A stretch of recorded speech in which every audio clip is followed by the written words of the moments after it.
Et ils donnèrent cet ordre au peuple. Lorsque vous verrez l'arche de l'alliance de l'Éternel, votre Dieu, portée par les sacrificateurs, les Lévites, vous partirez du lieu où vous êtes et vous mettrez en marche après elle. Josué 3.3. Le point central de ce que nous considérons maintenant, c'est ce fragment de verset. Les prêtres, les Lévites, portant l'arche. Dans ce livre de Josué, les Lévites ont une grande importance. Ils sont cités en grand nombre de fois.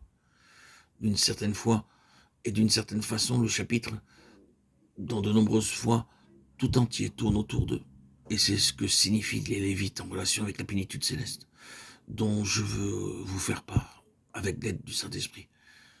Beaucoup parmi nous sont assez familiarisés avec l'histoire des Lévites, mais il est nécessaire pour nous d'aller un peu plus loin. Dans ce livre de Josué, les Lévites sont présentés de trois manières. Premièrement, comme nous l'avons vu, ils portent l'arche de l'Alliance dans le lit du Jourdain et demeurent là avec elle. Comme nous l'avons vu dans le chapitre 5, 2000 coudées les séparaient du reste du peuple. C'est une très grande distance. Ensuite, Josué 14 déclare qu'il n'était donné aucun héritage aux Lévites. Dans le partage du pays, contrairement aux autres tribus, ils n'étaient répartis sur aucun territoire particulier. Il ne leur était donné aucun héritage dans le pays. Enfin, dans le chapitre 21, chapitre qui concerne les Lévites, vous trouvez que toutes les tribus devaient donner quelque chose aux Lévites, un emplacement, un lieu. Les Lévites étaient donc disséminés parmi toutes les tribus et leur domaine, leur portion, n'était pas limitée à un seul endroit, mais était en relation avec le pays tout entier, si bien que l'on peut dire que les Lévites étaient éparpillés à la surface du sol et partout en relation avec le reste du peuple.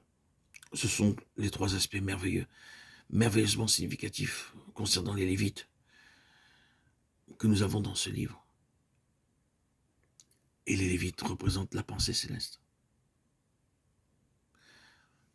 Revenons un peu en arrière. Vous rappelez-vous comment les Lévites ont été mis en évidence en tant que tribu?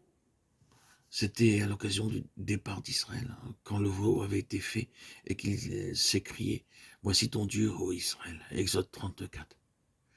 Et qu'ils se sont tous éloignés du Seigneur. Moïse descendit, entendit et vit, détruisit le veau, se tint à la porte du camp et s'écria « Ah, moi, ceux qui sont pour l'Éternel » Tous les enfants de Lévi s'assemblèrent auprès de lui et leur dit « Ainsi parle l'Éternel, le Dieu d'Israël, que chacun de vous mette son épée au côté, traversez et parcourez le camp d'une porte à l'autre, et que chacun tue son frère, son parent. » Les enfants de Lévi firent ce qu'ordonnait Moïse, et environ 3000 hommes parmi le peuple périrent en cette journée. Exode 32, 26, 28.